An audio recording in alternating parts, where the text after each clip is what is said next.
오늘 본 말씀 다시 한번 읽겠습니다. 그러므로 형제들아, 내가 하나님의 모든 자비하심으로 너희를 권하노니 너희 몸을 하나님이 기뻐하시는 거룩한 산 제물로 드리라. 이는 너희가 드릴 영적 예배니라. 영적 예배라는 말의 원래 원어는요, 합당한 예배라는 뜻입니다. 그래서 오늘 설교 제목은 합당한 예배인데, 어떻게 드리는 게 합당한 예배냐? 합당한 예배는 우리 영과 혼과 몸, 우리의 삶 전체로 드려지는 예배입니다. 아멘. 그러니까 여기서 중요한 것은 이 합당한 예배라는 말 자체에 가장 중요한 원리가 있습니다. 합당한 예배란 말씀적인 예배라는 뜻이에요. 원래 여기 로기코스라고 그러는데, 원래 영적인 예배라는 건 번역이 의역이고 영적인 의미가 들어있어요. 그렇지만 말씀적인 예배다. 말씀적인데 합당한 이라는 뜻이 있어요. 그래서 말씀에 따라 드리는 예배가 합당한 예배입니다. 그래서 말씀은 하나님의 영이거든요. 내가 너에게 이른 말이 영이요 생명이다 그랬어요. 그래서 말씀과 영은 같이 갑니다. 말씀 없는 영 절대 없어요. 말씀을 무시하면 그 사람은 절대로 영적 사람이 아닙니다. 그래서 말씀에 의해서 성령의 인도함 받고, 말씀도 머리 지식으로만 가는 게 아니라 말씀이 살아서 역사하시면 그 말씀을 살아 역사하는 분이 바로 성령님이시고 예수님이시고 하나님이신데, 그래서 하나님 살아계심을 알고 그분의 뜻을 알면 그게 말씀적입니다. 자, 영적인 거예요. 그 다음엔 영적인 다음엔 마음이 거기에 굴복해야 됩니다. 마음은 깨뜨려져야 돼. 십자가 못 박아야 됩니다. 하나님 말씀에 어긋나는 건 자기 자신을 죽여야 돼요. 버려야 됩니다. 마음으로 하나님께, 그래서 하나님 기뻐하시도록 내 중심의 마음을 제단에 올려놓으면요, 나를 죽이는 거예요. 하나님께 드려버립니다. 그리고 그러면 남은 게 있어요. 하나님 마음과 같은 마음, 그건 남아있어요. 그 하나님 기뻐 받으십니다. 그래서 영적인 말씀에 기준한 영적 예배, 그 다음 우리가 마음으로 정성을 드리는 예배, 정성을 드려요. 그 다음에 여기 오늘 말씀대로 몸을 드리는 예배, 너희 몸을 드려라. 자, 핵심이요, 오늘 영상 예배 드리는 분도 마찬가지지만 핵심은, 영상 예배는 보조적인 수단입니다. 몸을 드려야 돼요. 몸 드리기 싫어서 영상 예배 드린다, 몸 편하려고 영상 예배 드린다, 그러면 그거는 예배다운 예배가 아니죠. 만일 올 수가 없어서 그런 사람, 여러분 몸이 아프면 못 오잖아요. 아니, 몸 아파도 와야 돼요. 어떻게? 들것에 실려서 와. 그러면 주님께서 내 죄 사함 받았느니라 침상을 들고 일어나 가라. 치료받습니다. 예, 아프다고 안 와봐요. 아프다고 진짜 데려갈 사람이 없으면 어쩔 수 없지만 방법을 동원해서 하나님 앞에 나온 몸을 드리는 게 거룩한 산제물, 살아서 주님 뜻대로 가까이 나가는 게 산제물이 됩니다. 자, 요점 정리. 그 샘플이 다니엘입니다. 다니엘 어떻게 했죠? 전에 하는 대로. 그래서 사실은 모여서 예배 드려야 돼요. 그게 정상 예배입니다. 그리고 성경 어떻게 돼 있어요? 감염될 가능성이 있는 사람만 격리하는 거야. 그러니까 사실은 감염 안 걸린 사람은 다 와야 돼. 그러면 그냥 고발당한다고? 아이, 그래, 그러니까 다니엘이지. 그러니까 사자굴에 들어가지. 그러니까 하나님이 살려주시지. 그러니까 하나님의 영광이 드러나지. 그러니까 응답받지. 할렐루야. 설교 끝났습니다. 기도하겠습니다. 아버지 하나님, 영광 받으시옵소서. 감사합니다. 예수님의 이름으로 기도합니다. 아멘. 전에도 한번 우리 심화보 목사님, 은평제일교회 목사님 영상을 우리가 봤는데, 이게 성경적이에요. 성경에는 이사야 선지자는 66장을 썼거든요. 대선지자예요. 근데 그때 똑같은 시대에 미가라는 선지자는요, 소선지자야. 메시지 몇 장 안 전했어요. 그래도 동시에 큰 선지자도 있고 작은 선지자도 있고, 그러나 메시지는 따라잡시다. 똑같습니다. 예, 그래서 여기 지금 큰 교회, 은평제일교회 심원 목사님의 오늘 인터뷰한 서로 또 지금 하는 내용을 오늘 보면 진짜 꼭 들어야 될 말씀이 거기 있습니다. 지금 시바모 목사님은 은평제일교회 목사님인데요. 이 정부에서 예배 금지 명령을 내렸어요. 아니 교회 운영 중단 명령을 내렸어요. 예배 드렸다고 철저하게 그 방역지 지금 지켰는데, 근데 그분하고 그다음에 경기도 의사협회 회장, 의사예요. 이동국 그 의사협회 회장님하고 같이 인터뷰하는 내용, 그 지금 신앙적인 얘기, 지금 여러 코로나 얘기, 이 문재인 대통령이 무슨 기도가 필요하냐고, 예배가 무슨 중요하냐고 말 헛소리 하는 거, 그리고 이 지금 중대본에서 거짓말 시킨 거, 그리고 이 중대본에서 한 말하고 법원에서 판사가 말하는 전혀 앞뒤가 다른 그런 말도 안 되는 거짓말들을 하고 있는 것들을 지금 얘기하고, 그 다음에 교회는 누가 들어와서 절대로 수사할 수 있는 자격이 없다. 수색영장 없으면 아무도 못 들어오게 해야 된다. 그 얘기, 그런 얘기가 나옵니다. 그러니까 그냥 목사님들이 너무 착해가지고 조사로 왔습니다. 그럼 조사하세요. 그렇게 하면 안 된다. 들어올 수 없다. 이렇게 해야 되고, 그래서 저도 여러 번에 말씀드리기를, 우리 성도 아니면 들어올 수 없습니다. 성도가 전도하는 사람만 들어올 수 있습니다. 이렇게 하고 있거든요. 만약 누가 모르는 사람 들어오면 들어오지 못하게 하고 얼굴 사진 찍고 증명서 내려가서 거기 사진 찍어놔야 돼요. 그런 얘기 나올 겁니다. 자, 오늘 메시지 듣겠습니다. 폐쇄 명령을 여러 간 받았습니다. 여기 대해서 심화보 목사님과 이동 회장님께서 말씀해 주시면 감사하겠습니다. 오늘은 이 방송의 LGS 방송과 전파 방송과 애국 방송이 현장에서 생중계로 온 지구촌에 방송하게 됩니다. 네, 말씀해 주세요. 은평구 직원이 공무원이 오늘 오후 5시 반에 네. 나왔어요. 나와서 교회를 찾아와서 마음은 별로 기분이 좋지 않더라고요. 방역 수칙위반 종교 시설 운영 중단 명령, 이거를 알려주러 왔다 그래요. 너무 줄였어. 그래서 내놓고 보니까 처분 사유, 이렇게 중단할 수밖에 없는 처분 사유가 대면 예배 진행이에요. 이게 곧 뭐냐 하면 예배를 드리면 처벌받을 수 있다는 거죠. 그러니까 범죄 사실이 예배예요. 그럼 범죄 장소가 어디겠어요? 교회가 범죄 장소가 되는 거죠. 그래서 우리에게 전달된 것은 10일 동안 운영 중지입니다. 운영 중지라는 것은 교회에서 할 수 있는 모든 것을 하지 말라는 그런 뜻이래요. 그래서 뭐 하겠어요? 예배 드리죠. 결국은 예배 폐쇄 명령과 같은 것입니다. 그래서 이렇게 예배가 폐쇄당하면 뭐 교회가 할 수 있는 것이, 교회가 예배당이잖아요. 예배당에서 예배 안 드리면 교회는 무용지물이 돼버리고 말아요. 지금 이 배경에 나오는 게 저희 은평제일교회거든요. 여기 지금 어마어마하게 많은 사람이 들어가서 예배를 드릴 수 있어요. 그럼에도 불구하고 우리는 현재까지 철저하게 2m씩 거리뛰기를 했거든요. 사실 이 안에 들어올 수 있는 인원이 정상으로 약 1,300명 들어올 수 있는 그런 사이즈고요.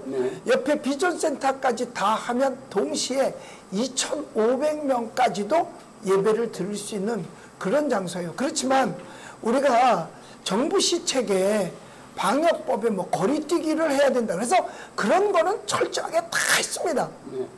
뭐 전신 소독, 손 소독, 마스크 쓰기, 열체커, 거리뛰기 뭐 등등 해서 저희 교회는요, 감열기가 2개예요. 입구에서도 감열하고 그 다음에 본당에 들어갈 때도 감열을 해요. 그래서 열이 높으면 무조건 퇴장이죠. 그 다음에 입구에서도 전신소독, 본당에 들어갈 때도 전신소독. 그렇기 때문에 우리 예배당 안에는요, 청정지역이나 마찬가지예요.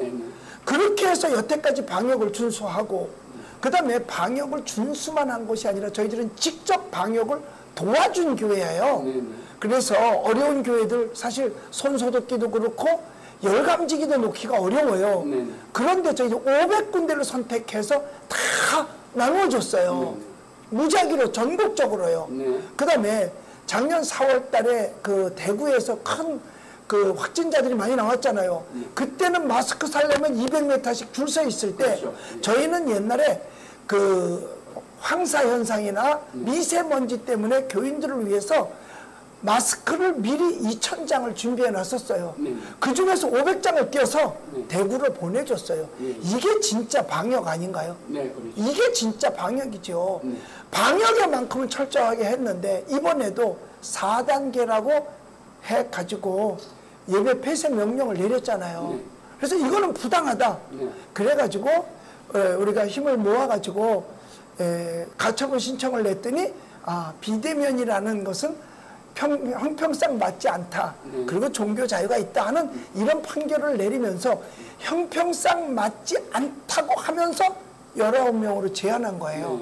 그래서 저는 19명이 중요한 것이 아니라 형평성 맞지 않다는 이 단어를 더 중요시 여기고 형평에 맞게 거리뛰기 할 거 다 하면서 예배를 드렸어요. 그런데 1부부터 4부 예배까지 다 나누어서 드리니까 그런데 뭐 기자들 오지요, 방송국에서 오지요, 공무원들이 나와서 결국은 이렇게 저희들이 예배를 진행했다는 것에 대해서 폐쇄 명령이 내린 거예요. 예배 폐쇄, 운영 중단. 그래서 무척 마음이 아파요. 그러나 뭐 그렇다고 해서 예배를 안 드릴 수는 없겠죠. 그래서 제가 이렇게 어려워하고 제가 마음 아파하니까 제가 사랑하는 우리 이동욱 경기도 의사협회 회장님께서 저를 만나러 땀이 뻘뻘 흘리면서 손살같이 달려오셨어요. 너무너무 감사하죠. 우리 회장님 너무 감사합니다. 예, 제가 그게 얼마나 목사님을 사랑하나 하면요.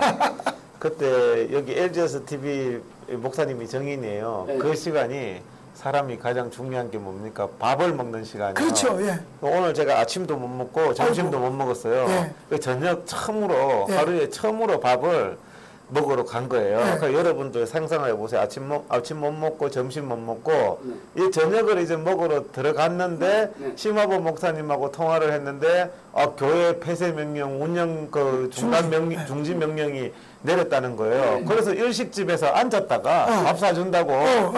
이게 밥이 넘어가겠습니까, 제가? 그렇죠. 지금 내 밥 못 먹겠다. 나 은평제일교회 가야겠다. 그래서 이렇게 나온 거예요, 이쪽으로. 그래서 나와서 이제 이렇게 했는데, 하루에 아침, 점심 굶고 저녁인데도, 정말 이게 그 정도로 밥이 안 넘어가는 심각한 문제예요, 사실. 그래서 너무 기가 막히고 어떻게 이런 일이 있냐.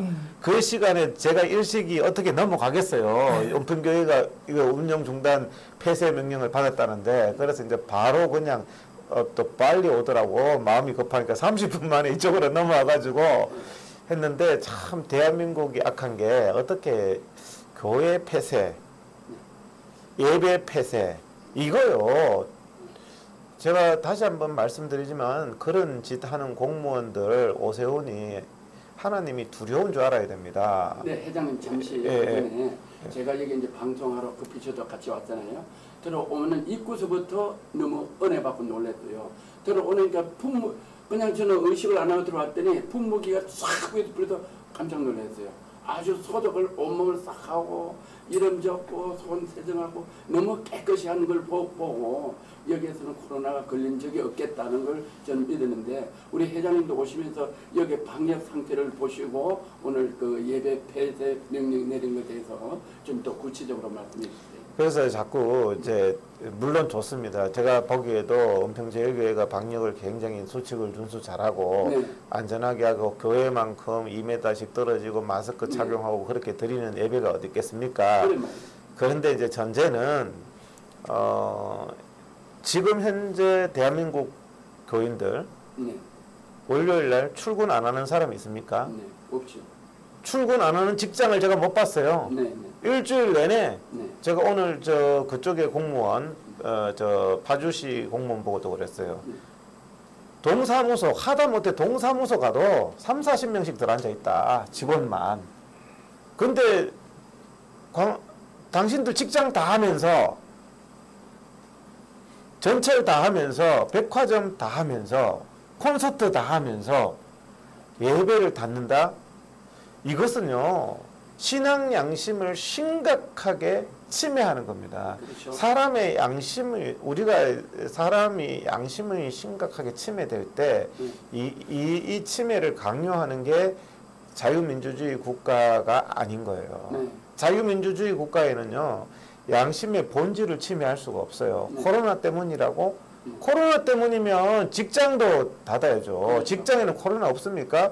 그 자꾸 이제 저희들이 답답하다 보니까 우리 방역 수칙 잘한다 하는데 그 지금 문재인이나 정은경이가요 지금 영업 보장하는 곳이 코로나 확진자가 생기지 않기 때문에 영업을 보장하는 게 아니에요. 그렇죠. 백화점도 수백 명씩 나와요. 하지만 단 한 명도 인원 제한 안 해요. 교회는 중요하지 않기 때문에 영업 제한을 한 거예요. 지금 현재 다른 이유가 없어요. 그렇잖아요. 네. 지금 현재 마스크 벗고 밥 먹는 식당 영업 제한 안 합니다. 네. 그런데 그런 부분들에 대해서 우리가 자꾸 이제 물론 방역 수칙 잘 지킨다는 측면을 보여주는 것도 좋지만 그 사람들의 그 하나님에 대한 멸시, 네. 예배와 기도가 무슨 소용이 있느냐? 예배와 기도는 다단계 판매점보다도 못하고 백화점보다도 못하고 콘서트보다도 못하다는 그 악한 유물론 사상 그 이상도 그 이하도 아니에요. 그래서 제가 목사님들에게 이것은 유물론 사상, 교회를 파괴한 김일성, 김정일이가 교회를 파괴했잖아요. 교회를 파괴한 게 뭐냐?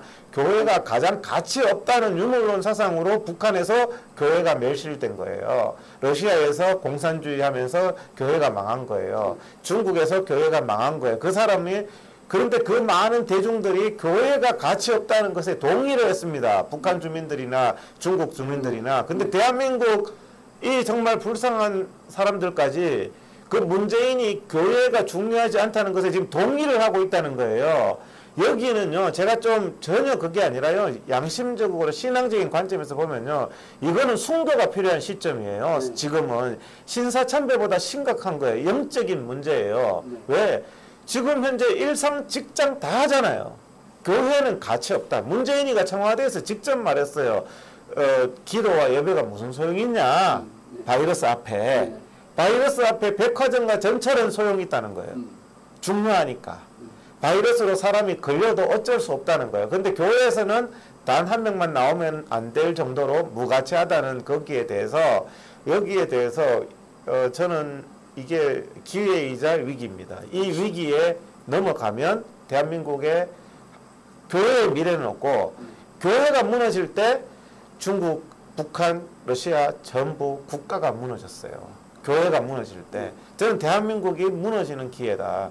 그래서 이런 곳에서 믿음의 사람들이 일어나야 된다. 근데 저는 정말 존경하는 게 우리 심화보 목사님이 대한민국에서 일어나셨어요. 뭐 이영훈 목사 뭐 그동안에 참 대한민국을 대표한다고 착각했던 목사들 그런 목사들이 지금 다 어디에 숨었는지 그렇게 하나님 찾고 뭐 순교 선교 찾던 목사들이 요즘에 다 숨어버렸어. 어디 숨었는지 모르겠어요. 장경동 목사는 어디 숨었고 무슨 도대체 어디 숨었는지 모르겠어요.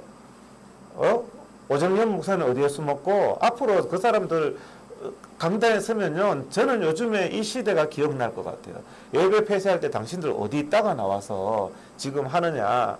저거 정말 그래도 심화보 목사님이 또 앞장서시고 하니까 한편으로는 마음이 아프고 참 너무 큰 짐을 짊어지신 것 같아서 마음도 아프고 그렇지만 너무 또 존경스럽고 감사하기도 하고 정광훈 목사님도 마찬가지고 정말 저는 이 일을 통해서 그 사람들의 많은 부분들이 드러나 버렸다. 착각하지 마세요. 이건 코로나의 문제가 아닙니다. 바이러스의 문제가 아닙니다. 신앙의 문제예요. 직장 생활 다 하고 일주일 내내 밀폐된 데서 직장 생활 다 하면서 단 1시간 예배를 안 드리는 것은요.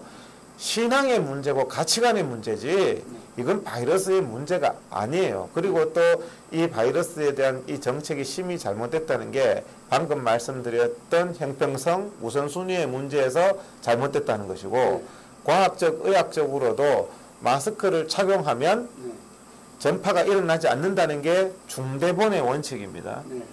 마스크를 착용하면 그 자리에 확진자가 있더라도 바이러스의 확산이 없다는 게 중대본의 매뉴얼에 나와 있는 원칙이에요. 그러면 예배에 대해서 말씀하셨지만 대한민국 헌법은요, 예배의 자유, 집회의 자유는 가장 본질적인 기본권이기 때문에 본질적인 기본권을 근본적으로 침해하면 안 됩니다. 제한적 방법으로 침해하라. 그 뜻이 뭐냐 하면은 마스크를 좀 써주세요. 이것도 침해입니다. 침해. 그렇지만 제한적 마스크 좀 쓰고 예배 드려주세요. 아니면 손 좀 씻고 예배 드려주세요. 소독 좀 하고 드려주세요. 이것도 일종의 침해이긴 하지만 이런 보다 덜 침습적인 방법으로 예배를 제한해야지 예배 드리지 말라는 이런 근본적인 거. 저는요 요즘 너무 황당해요. 이 미친 공무원이 오늘 와서 무슨 예배 금지, 운영 중단 금지 일단 하는데요. 이거 전달하는 공무원 두려운 줄 알아야 돼요. 하나님이 두려운 줄 알아야죠. 어디다 대고 교회에 와가지고 이런 거를 불쑥불쑥 내요. 제가 공무원인데 이거 전달하라면 저는 전달 못합니다. 겁나서. 하나님이 살아계시는데 어떻게 이런 걸 가지고 전달해가지고 반드시 죗값을 받을 거예요. 이 사람들. 그 가정이나 자녀가 복을 못 받아요. 그 하나님이 두려운 줄 알아야 되거든요. 저는 정말 이런 시기에 침묵하고 있는 목사들. 앞으로 그 목사들은 다니엘서 설교 못해요. 다니엘이 어떻게 했죠? 내일 사자굴에 들어가는 조서에 의인이 찍힌 걸 알고도 전에 하던 대로 오늘 이런 거 받고도 전에 하던 대로 아니 뭐 사자굴에 들어가도 심화범 목사님하고 저하고는 전에 하던 대로 하고 사자굴에 들어가실 거죠? 네, 들어가야죠. 예배 드려야죠. 아니 근데 예배 드리는 거하고 사자굴에 들어가는 거하고는 의미는 같지만 수준은 달라요. 그렇죠. 저는 오늘 밤에 고민할 것 같아요. 내일 사자굴에 들어가면 그 주기철 목사님이 이거보다 더 무서운 통보를 받았죠. 안 하면 당신 깜빵에 가서 이제는 꼭주가루 뿌리고 주전자 붓고 거꾸로 달아매고 때리고 한다. 제가 그때 봤을 때 가장 비열했던 게 인간이 가장 비열하더라고요. 주기철 목사님 아들하고 사모님을 불러놓고 그 앞에서 고문을 했어요. 그 앞에서 자녀와 아내 앞에서 가장 마음이 약해지게끔. 그런데 주기철 목사님 그거를 극복하셨거든요.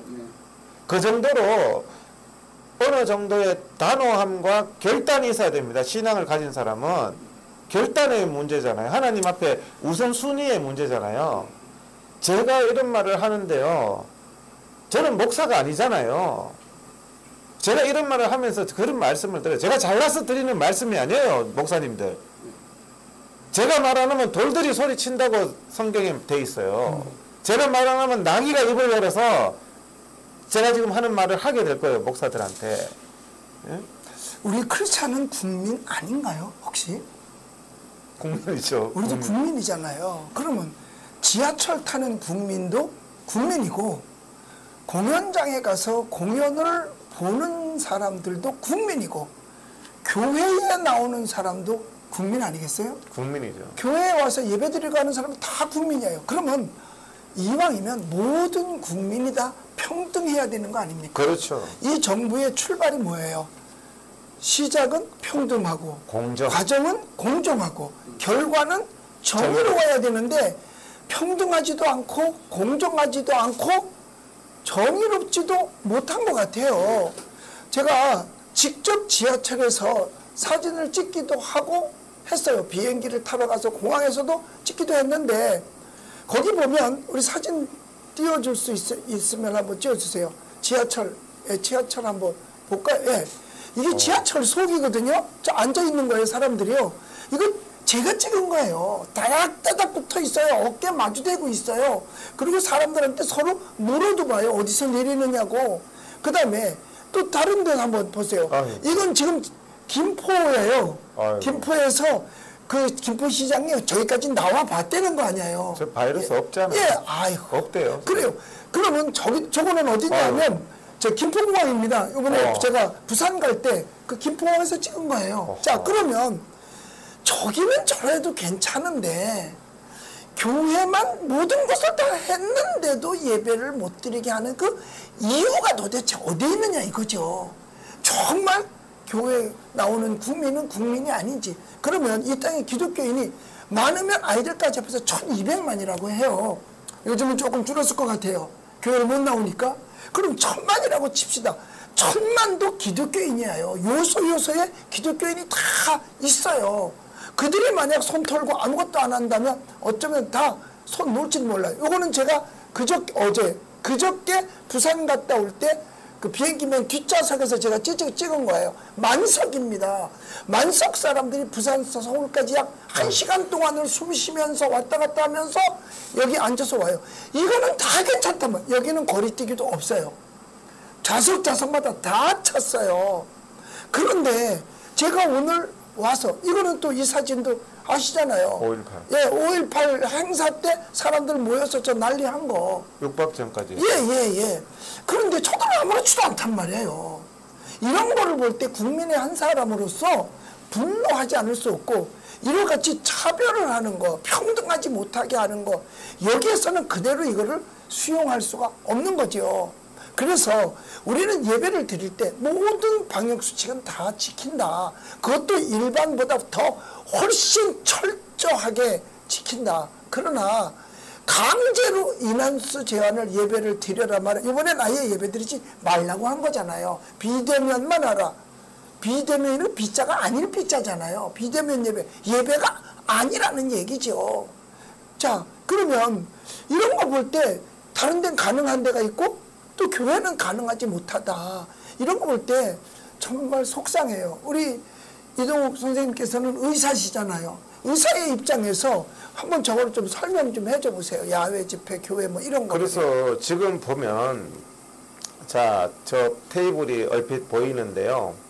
지금 현재 4단계에서 오늘 제가 공무원 교회 폐쇄를 명한 그 공무원 있잖아요. 다른 구의 그 똑같은 그 이게 뭐 방역 담당이죠. 그 공무원한테 제가 그랬어요. 저 표를 보여줬어요. 야외 집회는 2명이 안 된다. 교회 예배는 금지다. 예. 2개다가 전면 금지예요. 근데 영화관, 공연장 5,000명까지 된다. 4단계에서. 백화점, 대형마트는 단 1명의 인원 제한도 없다. 백화점은 어떻게 마련했는지 아세요? 백화점은 10시 이후 영업 금지라고 돼 있어요. 대단한 방역을 족치를 한 것 같아요. 그런데 백화점은 원래 8시까지밖에 안 해요. 그러니까 밤 10시 이후 영업 금지는 이전과 모양새가 똑같아요. 4단계나 뭐 4단계에서는 밤 10시 이후에 영업 금지예요. 밤 10시 이후에. 밤 10시 원래 백화점 저녁 8시까지 하거든요. 대형 마트도 뭐 11시까지 하던 거 1시간 정도 땡기는 거밖에 안 돼요. 그게 무슨 의미가 있겠습니까? 자기들도 알죠. 지금 뭐 놀이공원, 워터파크 다 해요. 직장들 다 해요. 근데 따지고 보면요. 마스크 벗고 밥 먹는 꽃이 위험하잖아요. 근데 예배는 마스크를 쓰고 드려요. 근데 한 방향을 바라보고 있어요. 그런데 예배는 금지라는 거예요. 그 다음에 야외가 실내보다 안전하잖아요. 실내 콘서트 5,000명 하면서 야외 2명은 금지라는 거예요. 코로나가 위험해서. 이거는 상식에 반한, 공정에 반한, 형평성에 심히 반한 일이라는 거죠. 그래서 그런 부분들이 이번에 자 서울시가 뭐라 그랬냐면요. 소송을 하면서 교회에서는 찬양하지 않느냐, 마스크 쓰고 기도하지 않느냐 그랬어요. 자, 그러면은 생각을 해봅시다. 백화점에 갔어요. 백화점에 가면은 어떻게 합니까? 물건 살려면 이거 얼마예요? 또 한 개라도 팔라고 점원이 이게 좋고 저게 좋고 뭐 옷 하나 팔라고 얼마나 설명해요. 그 다음에 백화점에 아는 사람하고 가면 쇼핑할 때 가만히 있나요? 서로 계속 끊임없이 얘기하잖아요. 예배 시간에는 오히려 대부분 시간은 침묵하고 있어요. 잠시 기도하거나 그 어떻게 뭐 같이 찬양할 때 외에는 침묵해요. 하지만 자 카페에 갔다. 카페에 무건 수행하러 가는 사람이 있습니까? 카페에 전부 다 말하러 가잖아요. 다단계 판매점에서 가만히 있는 사람 있습니까? 더 시끄러울 정도로 물건 파는 사람, 물건 사는 사람 바글바글하게 해요. 그러니까 그런 부분이 전혀 맞지가 않고 이번에 또 판결문에조차도 판사가 뭐라고 했나 하면요. 결혼식장을 비유로 했어요. 예. 그런데 그래서 그런 어설픈 19명짜리가 나온 거예요. 그래 19명짜리를 요즘에 농담으로 교회가 19금이 됐다. 19금이 됐다. 19 이상은 금지가 됐는 19금으로 만들었는 그 판결문에 뭐라고 적혀 있냐면 당연히 판사가 일반적으로 생각한다면 공연장을 열어드려야 돼요. 판결문에. 그렇죠. 5,000명 되는데 예배가 안 되는 건 좀 말이 안 된다 이래야 되는데 판사가 무엇을 비유를 했느냐 결혼식장 50명하고 비유를 했어요. 결혼식장 50명인데 교회는 좀 더 많은 숫자가 모일 수 있지 않느냐. 그러면서 뭐라 그랬나 하면은 결혼식장에는 아는 사람 50명이 모인다는 거예요. 친한 사람, 친인척들. 그런데 교회는 불특정 다수가 모이기 때문에 감염병적으로 위험하다 이렇게 판사가 말했어요. 그런데 지금 어떻습니까? 불특정 다수는 안전한데 아는 사람이 위험하다는 거 아니에요. 정은경이하고 문재인이 가는 말은 식당도 아는 사람 4명 이상 안 돼요. 아는 사람 2명 이상 안 되지 모르는 사람은 200명도 밥 먹어도 돼. 그러면 교회는 불특정 다수면 정은경 문재인 말로는 안전하다는 거예요. 그런데 판결문에 판사는 또 그걸 정반대로 적어놓은 거예요. 친인척이 50명이기 때문에 안전하고 아는 사람이니까 교회는 잘 모르는 불특정 다수가 모이니까 위험해서 19명밖에 안 된다는 거야. 50명에 비해서. 그러니까 뭐 이게 뭐 아는 사람들끼리 가면 오히려 안 돼요. 아는 사람끼리 가면 안 돼요. 돼요. 그러니까 이게 무슨 말인지 뭐 밥인지 사실 식구가 외식 못해요. 그런데 판사 말에 의하면 아는 사람은 100명 밥 먹어도 되는데 불특정 다수는 안 된다는 얘기잖아. 그러면 이거 거꾸로 해야 되죠. 지금 하고 있는 거에. 그렇죠. 4명 이상 모이지 마라 이런 말을 하면 안 돼요. 아는 사람끼리 안전하니까.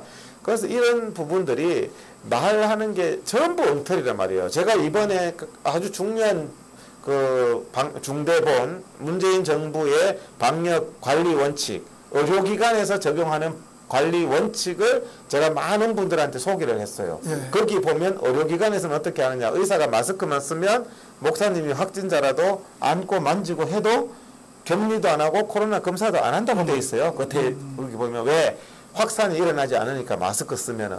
근데 교회에서는 마스크 써도 확진자가 없어도 확산이 위험하다는 거예요. 그러니까 이거는 정말 학문적으로도 상식에 맞지 않는 그런 부분인데 저는 이게 신앙적으로 굉장히 중요하다는 게 교회를 가장 먼저 닫는 거예요. 저는 교회는 지금까지 저는 속았어요. 내가 이상한지 모르겠지만 저는 관공서 전체를 그 다음에 눈물로서 닫는 곳이 교회여야 한다고 생각하고 나는 당연히 그럴 거라고 생각했어요. 하나님 앞에 우선순위가 가장 먼저가 예배를 드리고 학교를 세우고 직장을 하는 거 아닌가요? 성경은 다 그렇게 가르치고 있어요. 그런데 이거는 직장 그다음에 뭐 식당 다 하는데 교회부터 문 닫는 거예요. 이게 이루어지는 순간 성경은 없어지는 겁니다. 성경의 가르침은 없어지는 거예요. 이건 굉장히 중요한 문제거든요. 근데 또 신 목사님도 오늘 약간 왔더니 얼굴이 약간 표정이 약간 안 좋으셔요. 그래서 물론 이런 표조가리 이거 공무원 나부랭이한테 완장 차고 와서 하면 기분이 안 좋겠죠. 기분이 안 좋죠. 그런데요, 우리는요 다니엘이 뭐라 했냐면은 감사하였다 그랬어요. 그랬어요. 분명히 성경은 기록하고 있어요. 감사하였더라. 내가 하나님의 이런 것을 감당하게 됨을 따라서 감사하였더라. 저도 우울한 거예요. 맨날 이거 핍박받고 막 이러니까 내가 왜 이 짓을 하나 막 이러다가도 야 이게 의를 위하여 한번 핍박을 내가 받아본 적이 있었던가 이때까지 살면서 내가 하나님의 나라를 위해서 내가 언제 얻어맞고 완전 막 그 고문당하고 한 적이 있었는가. 이때가 정말 하나님의 복을 받는 시기예요. 그렇잖아요. 그래서 우리가 이렇게 신앙을 지키다가 믿음을 지키다가 한국 교회의 우선순위를 바로 세우다가 우리가 고난을 받는 것 이것을 저는 기뻐하고 예? 바울도 찬양했잖아요. 감옥에서. 그래서 찬양하고 이렇게 우리가 기쁜 마음으로 바꿔야 될 것 같아요. 무거운 마음이 아니라. 그래서 제가 우리가 그런 부분들을 이때를 위함이다. 이때 정말 한국교회를 살려야 된다. 우리가 이 방송을 보시는 분들도 한국교회를 살리는 하나의 미랄이 돼야 된다. 그동안 한국교회를 살릴 줄 알았던 총회장들, 대형교회 목사들 다 숨고 다 문 닫고 다 갔어요. 그 다음에 제가 말씀드리는 게 가장 위험한 단계가 교회든 개인이든 합리화하는 겁니다. 그거는 답이 없어요. 하나님을 부인하고 신사참배를 하고 하나님을 부정하고 하나님을 가장 하찮은 걸로 하나님 말고 세상을 다 의지해서 가면서 그 다음에는 그것을 합리화하잖아요. 근데 다윗처럼 침상을 적시면서 회개해야 돼요. 저는 그렇게 생각을 합니다. 그래서 참 놀랍기도 하고 이런 모습을 보면서 참 강팍할 정도로 저는 한국교회 폐쇄를 이렇게 종이 쪼가리 한 개 이런 거 날려서 교회 폐쇄 이런 통지서 받을 날이 오리라고 제가 상상 못했어요. 근데 이런 게 날라오는데 한국교회 수만 명이 들고 일어나야 되는데 아무도 들고 일어나지 않아요. 저하고 목사님하고 2명이서 토크쇼하고 했어요 지금. 그런데 요즘 그 확진자가 많이 나와서 이게 지금 4단계까지 간 거 아닙니까? 예. 그런데 검사를 도대체 몇 명 하고 있는 거예요? 검사를 엄청나게 많이 하고 있어요. 그럼 많이 하면 당연히 많이 나오는 거 그렇죠. 아니겠어요? 많이 나오죠. 만약에 우리 전 국민 5천만 다 검사하면 몇 명이요? 500만 명 나와야 되나? 지금 오세훈이가요. 예. 목사님 서울 시내에 자영업자들 예. 식당 무슨 빵집 예. 자영업자들 거기에 있는 아르바이트 20대 애들까지 뭐 롯데리아 이런 거 있잖아요. 코로나 강제검사 다 받아라. 안 받으면 형사처벌하겠다. 완전히 공산국가 됐어요. 검사를요. 상대방한테 자 검사하시겠습니까? 싫어요 하면 안 받는 게 이게 자유민주국가예요. 그런데 멀쩡한 사람한테 오세훈이라는 인간이 정말 더해요. 박원순보다. 그리고 강제검사를 다 받으니까 서울 시내에 빵집이 얼마나 많습니까? 서울 시내에 마트 뭐 이런데 식당 이런데 근무하는 아주머니까지 강제검사를 다 받아라는 그 건수가 얼마나 많아요. 그런데 제가 가끔씩 이렇게 전문적인 부분을 자꾸 설명을 드리는 게 자, 확진이라고 해서 다 문제가 있는 게 아니에요. 확진자 중에서도 전파력이 전혀 없는 사람은 검사를 받았어야 될 필요가 없는 거예요. 확진일 뿐이지 그 사람은 옆에 사람한테 옮기지도 않고 아무 증상도 없고 알 이유가 없는 그런 확진이 더 많단 말이에요. 확진자 중에서 전파력이 있는 확진은 오히려 비율이 낮아요. 그렇기 때문에 다 확진자를 일일이 증상 없는 사람을 다 밝혀내는 것 오히려 그게 더 문제일 수가 있어요. 그거보다 더 의미가 있는 게 사망자 숫자지 않습니까? 독감으로 1년에 3,000명씩 죽잖아요. 3,000명이니까 1년에 365일이면 하루에 8에서 10명이 사망해요. 독감으로. 계산을 해보세요. 3,000명 죽는데 365일이니까 8에서 10명이 사망해요. 그러면 코로나는 몇 명 사망하느냐? 요즘에 1명에서 2명 사망해요. 코로나로. 그럼 독감으로 더 많이 죽었어요. 근데 우리가 하루에 독감 오늘 2,000명 걸렸네, 3,000명 걸렸네 숫자 헤아려 본 적 있어요? 아니요. 요즘 사망자 매일 했잖아요. 그러면은요 독감도 앞으로 오늘 8명 죽었는 사람 조선일보에 명단 다 내고 내일 또 8명 죽은 사람 명단 다 내고 이렇게 해서 공포를 조장하면서 교회에 예배 못 드리게 하고 독감 오르면 어떡해?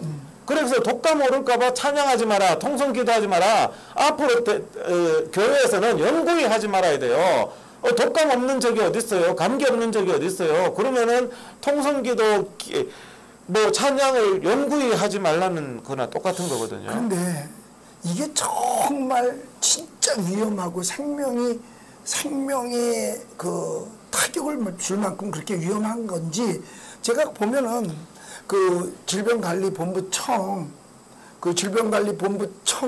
그 임명장 주러 갔을 때 그 상황을 보면은요 위험하면 저렇게 할까 싶을 정도예요. 위험하면 그 질병관리본부청 그 사진도 있거든요. 제가 그 질병관리본부청에서 임명장 주러 갔을 때 거기 대통령도 여기 있었어요. 근데 그 위험하고 사람 많이 모였으면 무조건 위험할 텐데 거기 저렇게 사람들 막 꼬박꼬박 서가지고 저기 임명장 주고 거기 앞에 그 총장 보이잖아요. 머리 하얗고 앞쪽으로요. 그 다음에 또 다른 데 사진을 보면은 이거는요 대통령이 저기 서서 손 흔들잖아요. 저 밑에 사람 한번 보세요. 저 사진 속에 어마어마 많은 사람들이 지금 대통령 얼굴 보겠다고 나오고 사진을 찍고 마스크 안 쓴 사람들도 있고요. 이래도 저게 정말 위험하면 저렇게 나와서 하도록 내버려 뒀을까? 위험하면 목사님 김포공항에 그렇게 사람이 많이 앉아 있겠어요? 비행기 빡빡하게 타고 가겠어요? 정말 그렇다면? 그렇다면 제가 볼 때 그러면 이 정부가 한국교회 교인들만을 가장 더 아끼는 거 아닌가 싶어요. 너희들 교회 가면 걸리니까 너희들 건강을 위해서 모이지 마라, 이런 거 아니에요? 한국교회 교인을 너무너무 사랑해가지고. 아니요, 공산주의 생각이죠. 공산주의 생각이 딱 지금 딱 두 개잖아요. 정치 집회와 그 다음에 교회 예배, 딱 두 개를 핍박하고 있잖아요. 예, 그렇죠. 근데 북한이 뭐를 핍박하고 있어요? 북한 사회를 보면 딱 두 가지예요. 예. 예배하고 정치 집회만 안 하면요, 예. 북한에는 그런 사람은 더 이상 핍박할 이유가 없어요. 예. 그 이것도 지금 지난번에 민노총 집회했던 거예요. 근데 저렇게 많이 모여도요, 그렇게 뭐 큰 위험이 있다면 저 사람들이 저렇게 저장해 나가겠는가? 10,000명이 모였는데요. 네. 코로나 확산이 전혀 없었잖아요. 그래서 이번에 민노총 집회에 대해서 네. 제가 여기에 대해서 또 문재인 정부가 거짓말을 하더라고요. 왜 하느냐? 8.15 집회가 다가오니까 때려잡아야 되겠다 싶어서 민노총 집회를 약간 잡는 척을 하면서 10,000명 보고 강제검사를 받아라 했어요. 강제검사를 받아라는 이유가 뭐냐면은 7월 3일 날 민노총 집회가 있었거든요, 목사님. 그런데 7월 16일 날 확진자가 나왔어요. 7월 16일 날. 7월 3일 날 민노총 집회했는데 7월 13일 후에 그래서 13일 후에 확진자가 나왔어. 그 사람이 확진 나오니까 나중에 그 사람을 묻고 질문을 하다 보니까 7월 3일 민노총 집회에 간 적이 있는 거예요. 간 적이 있을 뿐이에요. 거기서 옮긴 게 아니에요. 그 사람의 시간은, 대부분의 시간은 7월 3일 이후에 전철 타고 식당에서 밥 먹고 직장에서 생활하고 이런 게 더 많은 시간 대부분이에요. 민노총 집회는 불과 1시간밖에 참석 안 했던 사람이에요. 그것도 13일 전에. 근데 민노총 집회에서 참석했다고 거짓말을 하면서 민노총에서 민노총 발이다. 그러면서 이제 김부겸, 정은경이 민노총 7월 3일 날은 그 사람은 확진이 아니었을 가능성이 굉장히 높아요. 제가 의사로 봤을 때. 그러면은 7월 3일 날 확진도 아닌 것을 가지고, 근데 자기들 기록에는 뭐라고 적어놨냐? 내부 기록에는 강서구 직장발이라고 적어놨어요. 7월 16일. 강서구 언론에는 민노총발. 그러면 완전히 국민을 속이는 거죠. 사기치는 거죠. 그래서 7월 16일에 양성인 사람이 7월 3일 날 민노총발이라고 하면서 7월 3일 날 집회 온 사람 10,000명을 다 강제검사를 받아라. 자, 그 사람이 확진일 확률도 없지만 A라는 사람을 그 민노총 10,000명이 서울 시내 그 야외에서 A라는 사람을 만났을 확률이 몇 프로입니까? 10,000명 중에서 거의 없잖아요. 근데 그 사람이 강제검사를 받아야 될 확률은 0%에 가까운데, 자, 자기들 문재인 말대로, 정은경 말대로 이 사람이 7월 16일 날 양성으로 나왔는 강서구 직장 발인 사람이 민노총 집회에서 옮겼다. 그럼 민노총 집회에서 그 사람하고 굉장히 가까이서 그날 하루 종일 같이 있었던 사람, 그 확률은 굉장히 낮죠. 거기서 옮겼다 칩시다. 옮겼다 쳤을 때 7월 3일 날 그 자리에서 옮겼을 때는요, 방대본 원칙에는요, 확진 받고 나서 열흘간 무증상이면 그 사람은 일상생활 하라고 돼 있어요. 그러면 7월 3일에서 7월 16일이면 13일이 지났잖아요. 7월 3일 날 옮겼다 치더라도 지금 무증상이면 13일 무증상이면 그 사람은 일상생활 복귀해야 될 사람이에요. 무슨 강제검사를 해요. 그러니까 이런 엉터리 검사를 하고 있다. 그러니까 민노총이, 제가 이 얘기를 민노총이 내가 별로 좋아하지는 않지만 문재인, 정은경의 사기 방역이 너무 이거는 거짓이기 때문에 이 얘기를 공개적으로 했더니 민노총 위원장도 그랬잖아요.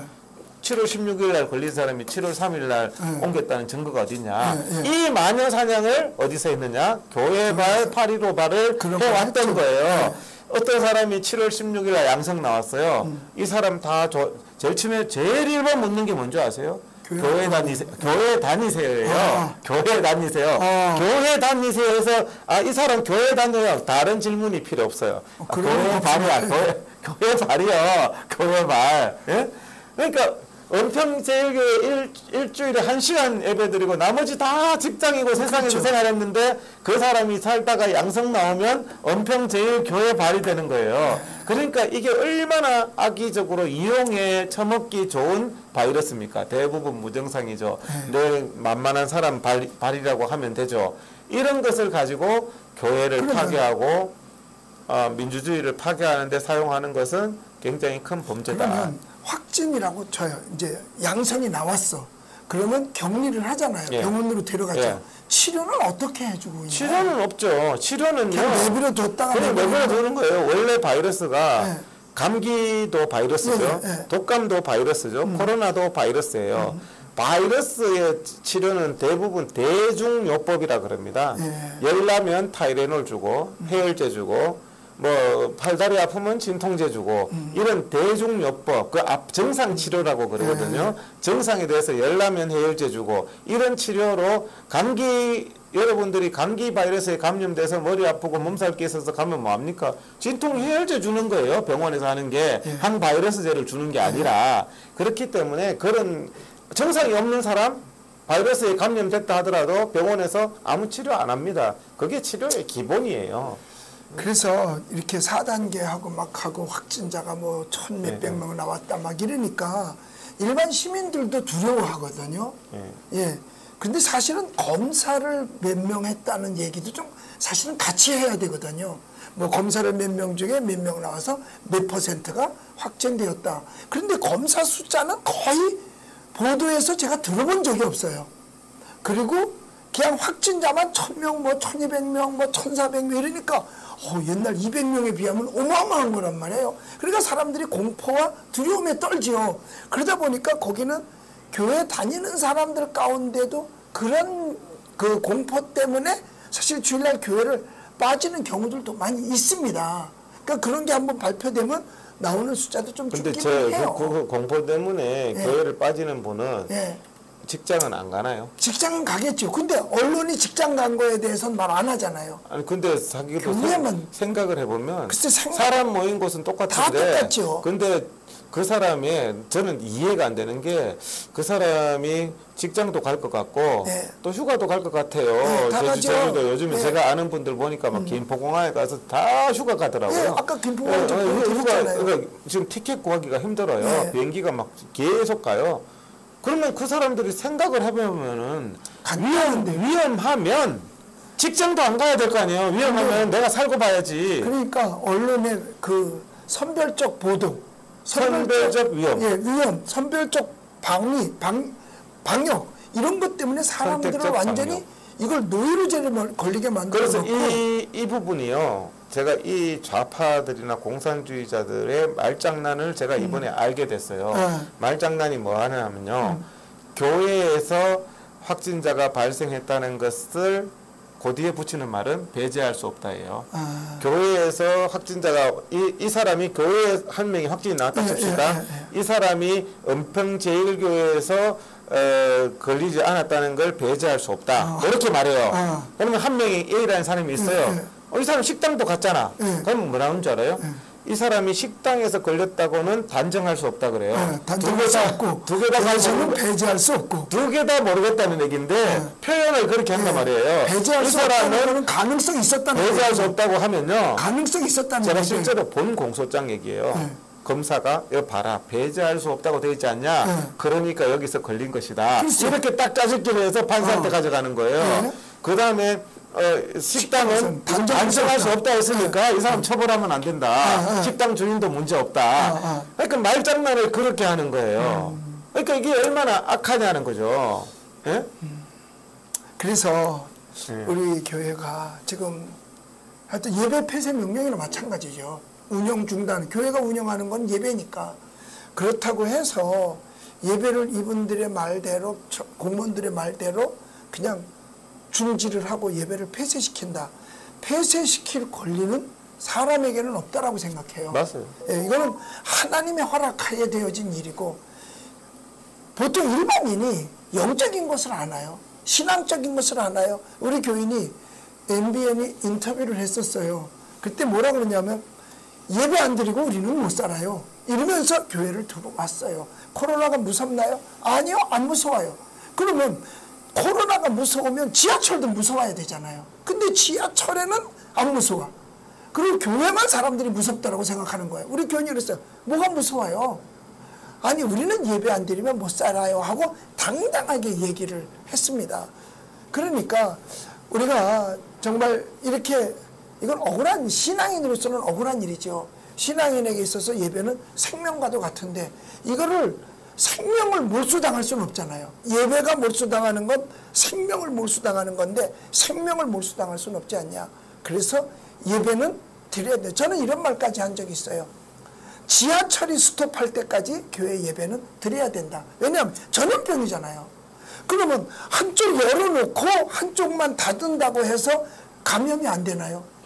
여기서 계속 감염자 일으키면서 이 사람만 계속 탄압하는 거예요. 네, 감염은 여기서 계속 백화점에서 계속 일으키면서 교회를 계속 예배 못 드리게 하는 거예요. 이런 정말 악한 부분이거든요. 그래서 여기에 대해서 정말 우리가, 저는 예배 폐쇄, 교회 폐쇄 이런 짓을 저는 하는 정권은요 망합니다. 이건 성경적으로도 교회를 폐쇄시키고 예배를 폐쇄시키는 어떤 왕이든 어떤 국가든 망하게 돼 있어요. 문재인은 반드시 망합니다. 철저한 죗값을 받아야 하는 거예요. 그런데 이런 부분에 대해서 침묵한, 성경적으로도 그럴 때 침묵하고 세상을 두려워하고 하나님을 두려워하지 않은 사람들을 하나님이 그 사람들을 다 쓰지 않으셨어요. 다 이제 그런 사람들은 다 하나님께서 기뻐하시지 않으셨죠. 역사도 하시지 않으시고 그 다음에 거기에 대한 또 죄값도 받았죠. 하나님의 자녀들조차도 불신의 그런 부분들로 행동할 때 그래서 우리가 이런 부분들이 너무나 기본적인 건데 사람들이 이렇게 교회 폐쇄, 예배 폐쇄, 교회당 폐쇄 이런 거에 대해서 참 우습게 생각하고 자, 은평제일교회가 폐쇄됐어요. 사랑제일교회가 폐쇄됐어요. 나는 괜찮네. 그래서 행복합니까? 예? 다음 순서죠. 예, 그거는 의로움이 없는 사람이에요. 정말 이런 소식을 들었을 때 뭐하는 짓이야 저것들. 당신들 뭐하는 짓이야 지금. 이런 의로운 분노가 없다면 참 다시 한번 그분들은 생각해 봐야 될 거예요. 그런데 여기 반역수칙 위반 종교시설 운영 중단 명령이 내려왔고요. 그래서 우리에게 이렇게 이제 대면 예배를 했다고 해서 이제 이걸 폐쇄시키잖아요. 그런데 여기 보니까 또 뭐 또 있냐면 행정처분 불복 절차 안내도 돼 있네요. 그러면 불복할 수도 있다는 얘기예요. 있죠. 그래서 저희들은 이것에 대해서 불복할 겁니다. 그렇죠. 그래서 정식으로 불복하는 것은 여기 심판 청구, 행정 심판 청구를 한다 그래서 저희는 행정 심판을 청구할 겁니다. 그래서 이것에 대해서는 불복을 할 겁니다. 그래서 예배는 불복한다는 행위가 뭐냐? 예배 드리는 거죠, 뭐. 순종하는 행위는 안 드리는 거고, 불복하는 거는 예배를 진행하는 거죠. 그래서 불복 행위로 저는 예배를 진행할 겁니다. 그래서 앞으로도 이와 같은 어려움이 있는 교회들 지혜롭게 지나가려고 하지 마십시오. 한 번, 두 번 지나가다 보면 나중에 교회 문 닫으면 목사님 서 있을 자리가 어디 있겠어요. 한국교회가 예배가 문이 닫히면 교회가 문이 닫히는 거고 신앙은 멀어지는 거죠. 그러면 그 목사님들이 서야 될 자리도 없더라고 생각이 들어집니다. 그래서 제가 우리 교회에서도 이야기를 했어요. 오늘도 수요일이니까 이러이렇다니까 목사님 힘내세요. 우리가 있잖아요. 우린 지지하고 우리도 예배 드릴 겁니다. 공무원들이 나오면 어때요? 벌금 정해서 내야 되면 내죠 뭐. 이런 마음을 가지고 있는 분들이 있어서 제게 큰 힘이 돼요. 난 그래서 이 내용을 보면서 행정처분 불복 절차 안내라고 해서 친절하게 안내까지 해줬어요. 그러니까 불복해도 된다는 얘기거든요. 불복이 죄가 아니에요. 왜? 억울하면 불복할 수 있으니까요. 그래서 저는 오늘 불복한다고 하는 내용을 변호사를 통해서 할 수 있는 모든 그 행위는 다 취했습니다. 그러면서 불복을 했으니까 예배를 드려야죠. 네. 예, 그래서 내일도 예배 드리고 모레도 예배를 드릴 것입니다. 네. 그런데 누구라 할지라도 우리의 건물에 예배 외에 다른 이가 다른 목적으로 침입을 한다. 그럼 그 즉시 그 방해죄, 그 다음에 집단, 주거 침입. 주거 침입죄로 무조건 고발을 할 겁니다. 네. 왜냐하면 그냥 내버려둬서는 안 되겠더라고요. 맞아요. 아니 목적도 없이 감시하러 오는 거 왜 우리가 감시를 받아야 되나요? 무슨 죄를 졌다고 우리가 감시를 받아야 그래서 되나요? 제가 이제 오늘 또 파주 그 공무원 이거 교회에 와가지고 지금 나오는 그 팀장 있잖아요, 과장. 예. 그 제일 책임자하고 만났어요. 그래서 제가 딱 그랬어요. 당신들이 예배 드리고 있는 교회에 들어올 법적인 근거가 뭐냐? 없다는 거예요. 예. 제가 없는 걸 알고 있거든요. 예. 법적인 근거가 뭐냐? 공무원이라고 우리나라가 자유민주국가에서 적법 절차도 없이 남의 교회에 남의 소유의 사유지에 막 들어올 수 있느냐? 못 들어와요. 공무원도요. 공무원이 수사권이 없잖아요. 예. 그러면 그냥 공무원은 공무원으로서 일을 하는 거지 무소불위의 권한이 있는 게 아니에요. 예. 남의 집에 막 들어올 수 있는 권한이 있는 게 아니에요. 예. 나가시오. 나가야 돼요. 강제 조사, 강제 수색. 그렇게 할 것 같으면은 법원에 영장 받는 사람이 바보죠. 저기 수색하려고 압수수색 영장을 왜 신청합니까? 막 들어가서 뒤지면 되지. 일개 공무원도 막 들어가서 뒤지는데 막 들어가서 뒤질 수가 없어요. 막 들어가서 사진 찍을 수가 없어요. 그게 뭐냐? 자기도 자기 입으로 말하더라고요. 다만 협조 부탁드린 거죠. 협조. 근데 협조해달라는 표현을 안 하고 그냥 공무원이 우리 점검 나왔습니다. 좀 협조해 주세요 말 안 하고 내 공무원입니다. 점검하겠습니다 하면은 그냥 나중에 문제 삼으면 당신이 협조해 줬지 않냐. 목사님이 예를 들어서 고발한다거나 그걸 분명히 명시적으로 난 당신이 들어오는 거 허락하지 않는다. 여기에 반해서 들어오면 당신 나중에 법적인 책임을 묻는다 하면은 겁나서 못 들어요. 협조해 주고 체정해서 그걸 또 고발하고 이런 걸 날리게 하는 거예요, 교회에서. 그러니까 절대로 협조해 줄 이유가 없어요. 걔들은 압수수색 영장 없이 들어올 수가 없어요. 압수수색 영장 없이 뒤질 수가 없어요. 체정을 할 수가 없어요. 그 부분에 대해서는 분명하게 지적을 해야 됩니다. 그래서 제가 오늘 또 사실은 그런 부분을 따지기 위해서 제가 그쪽에서도 딱 따지니까 자기가 그거는 밑에 공무원들이 잘 몰라서 그 운정참조원교회도 말단 공무원이 와가지고 막 밀고 들어왔다는 거예요. 근데 그거 왜 들어왔냐? 그 사람 가만히 안 둔다니까 지금은 위에 팀장을 하는 거 죄송하다. 그 사람 좀 오버한 것 같다. 그러니까 여기에서도 거기에 모든 교회들이 혹시 이 방송을 보면 함부로 교회는 함부로 공무원이 들어올 수가 없어요. 들어오려면 법원에 영장을 가지고 들어와야 돼요. 경찰조차도 함부로 못 들어와요. 어디 교회 예배 드리고 있는데 들어와가지고 해산 교회 예배가 적법이든 불법이든 해산시킬 권한이 없어요. 자기들은 나중에 거기에 대해서 자기들은 뭐 조치를 하든가 신고할 그 권한만 있을 뿐이지 어디 현장 예배를 막 끌어낼 수 있는 그런 권한은 공무원한테 없어요. 그렇기 때문에 그런 부분에 대해서 오히려 정당하게 해야 되는데 우리 목사님들이 좀 착하셔서 공무원 오면 들어오세요. 사진 찍으세요. 했더니 이런 거 사진 다 찍어서 이런 짓을 하는 거예요. 그러니까 절대로 사진 찍게 할 이유가 없는 거예요. 그게. 네, 우리 목사님들 혹시 저와 같이 이렇게 예배 폐쇄 명령, 교회에 대한 이렇게 운영 중단 명령 이런 게 내려오면 그냥 가만히 있고 가만히 당해서만은 안 될 것 같습니다. 저와 함께 같이 갑시다. 저도 힘껏 도와줄 테니까 저도 함께 하고 또 이렇게 이동욱 우리 경기도 의사협회 회장님처럼 이렇게 적극 평신도라도 교회가 무너지는 것은 차마 볼 수 없어서 정말 경기도 의사협회 회장이면서도 오히려 교회를 위해서 이렇게 목숨 걸고 뛰어주는 게 얼마나 감사한지 모르고요. 그래서 교회에서 예배당이니까 예배가 필요한 거죠. 이게 일반 건물이 아니잖아요. 예배를 드리는 순간 그것은 예배당이에요. 지하실도 예배당이고 4층 건물 세를 들어도 예배당이에요. 예배당은 하나님의 거룩한 예수 그리스도의 거룩한 몸이라 그랬어요. 이 몸이 세상 사람들한테 짓밟혀서는 안 된다라고 생각을 하거든요. 그래서 저는 예배를 지킬 것입니다. 네. 이걸 공무원이 모니터링 한다고 그러더라고요. 네. 예, 다 한다고 그러더라고요. 하려면 하세요. 괜찮아요. 대신 함부로는 못 들어옵니다, 이제는. 네. 그동안은 저희들이 그냥 뭐 하세요. 좀. 그러나 이제 물어는 봤죠. 왜 교회로만 오느냐. 꼭대기에서 가라 그러니까 지하철은 왜 안 가냐. 뭐 백화점 왜 안 가냐. 거긴 지시가 없대요. 다 괜찮아. 교회만. 이거는 완전히 종교 탄압이고 교회 핍박입니다. 네. 그런데 이 핍박이 온다고 피해갈 수는 없거든요. 네. 배를 모는 훌륭한 선장은 절대로 파도를 피해가지 않는답니다. 네. 왜냐하면 피해가다가 파도에 쓰러진대요. 네. 그래서 파도를 정면으로 돌파해 간다 그러더라고요. 그래서 돌파해 가면 그 배는 먼 나라까지, 먼 곳까지 갈 수 있고 망가지지도 않고 쓰러지지도 않는다는 거죠. 그래서 저도 뭐 여태까지는 훌륭한 선장은 아니었어요.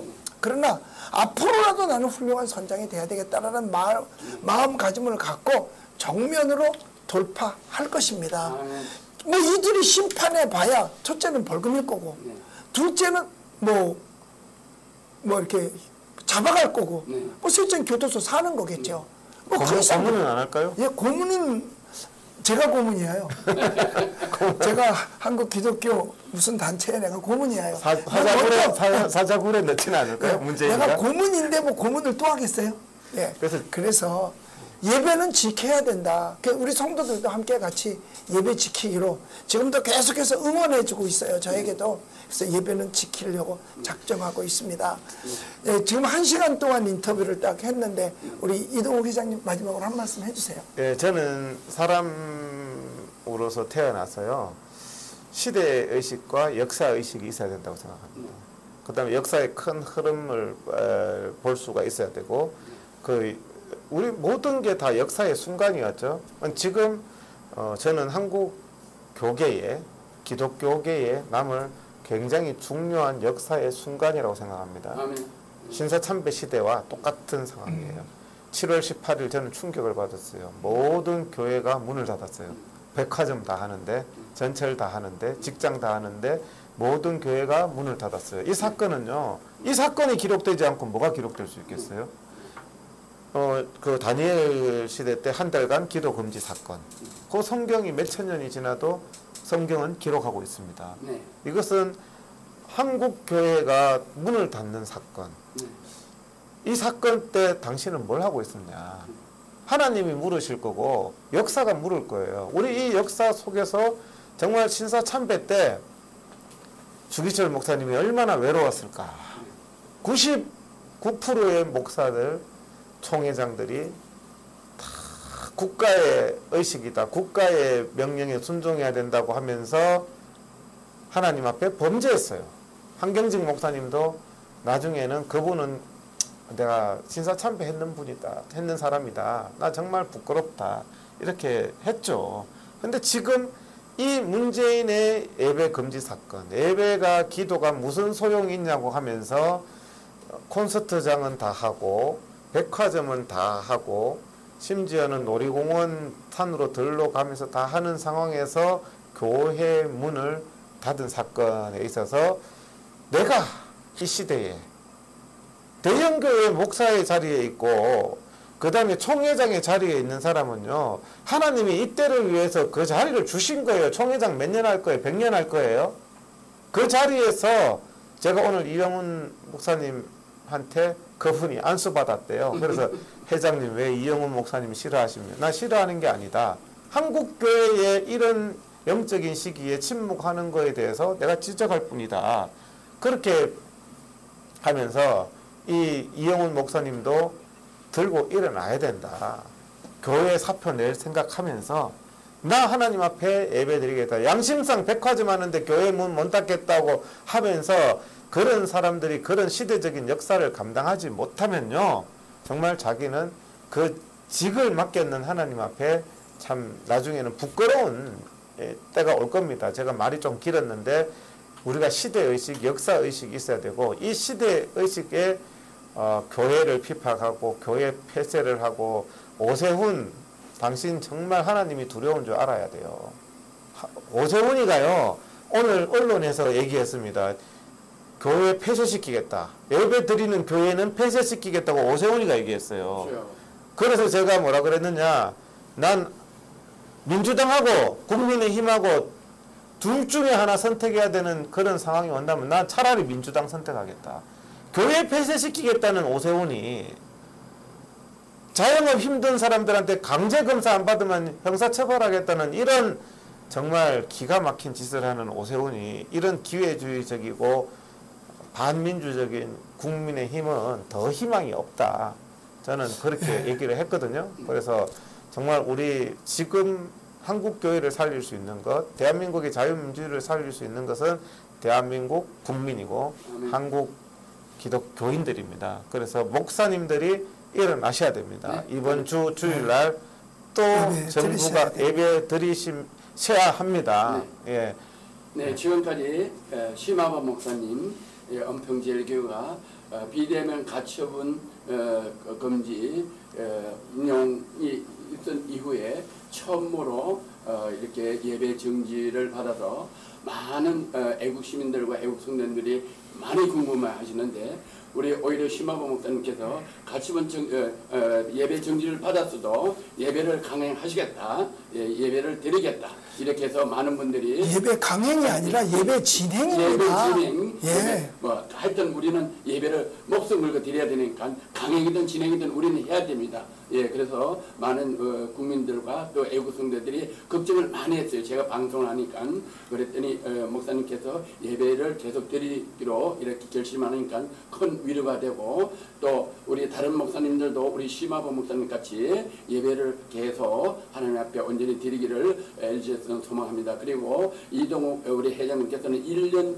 6개월 동안 이 코로나 방역 과학적으로 의학적으로 정말로 열심히 막 충성껏 이 교회 코로나 방역을 위해서 헌신해 주시고 수고해 주셔서 지금 이제 심화범 목사님께서 이 또 소송도 하신다고 그러니까 그렇다면 우리 이동욱 회장님의 과학적인 자료로 이렇게 연기를 하셔서 좋은 결과 성소가 날 수 있도록 LG에서와 또 애국 TV 우리 우파 또 우리 또 애국 복음방송 또 자목회 목사님들이 함께 마음과 뜻을 같이 해서 기도하겠습니다. 오늘 오랫동안 이렇게 귀한 인터뷰해 주신 심화범 목사님, 이동욱 회장님 대단히 감사합니다. 주님의 이름으로 축복합니다. 할렐루야.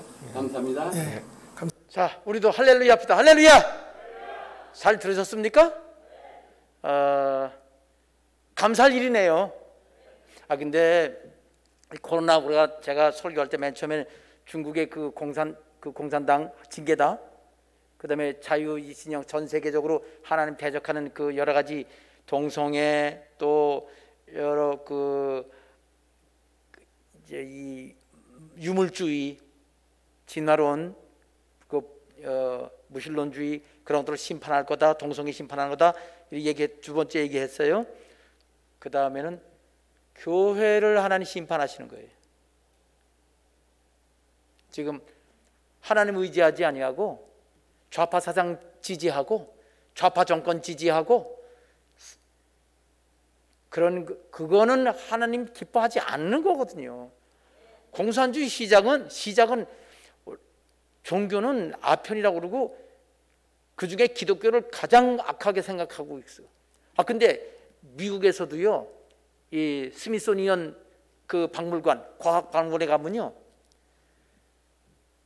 그리스, 로마, 신화 얘기는 잔뜩 써놓고 거기서 성경 얘기하면 못하게 해요. 성경 얘기 다 빠졌어. 미국의 그 스미소니언 백악관 옆에 있는 스미소니언 박물관이 있거든요. 과학 박물관, 라이트 형제 비행기도 그거 달려 있고 그래요. 세상이 지금 전체가 다 참 기독교인들을 지금 신앙생활 못하게 하는 거고, 또 하나 껍데기 신자들 예배 안 드릴 핑계를 주는 거예요. 영상 예배 드리는 분들은 하나님 앞에 몸을 들여서 예배 드리는 게 원리라는 거 알고 그럽시다. 그럼 목사님, 근데 왜 목사님은 왜 그거 안 해요? 이렇게 심화범 목사님처럼 심화범 목사님은요 선지자세요. 지금 시대에. 또 여기 지금 누구야 지금 여기 그 같이 대화한 분 이동국 경기도 의사협회 회장 의사지요. 이런 분들이 선지자예요. 선지자는 제사장이 선지자일 수도 있지만 심화범 목사님처럼 또 여기 보면은 이게 소선지자 보면요 그냥 양치다 나와가지고 선지자 노릇도 해요. 평신도가. 그러니까 하나님 말씀대로 살고자 하고 죽고자 하면 되는 겁니다. 아멘입니다. 저도 하나님 뜻을 따라서 지금 하나님께서 제게 원하시는 게 뭔가 지금 생각하고 있어요. 이런 생각을 해요. 다니엘처럼 해야 돼요. 다니엘처럼 하려면 좀 준비가 필요해요. 제가 그래서 그렇게 해야 되겠다고 생각을 하고 있습니다. 여기 우리 기독교인들 요즘 기독교인들 거의 대부분이 주기철 목사님은 진짜 순교의 대명사라고 알고 있어요. 지금이 그럴 때입니다. 아멘입니다. 찬송 우리 440장 부르고 우리 예물 기도하십시다. 어디든지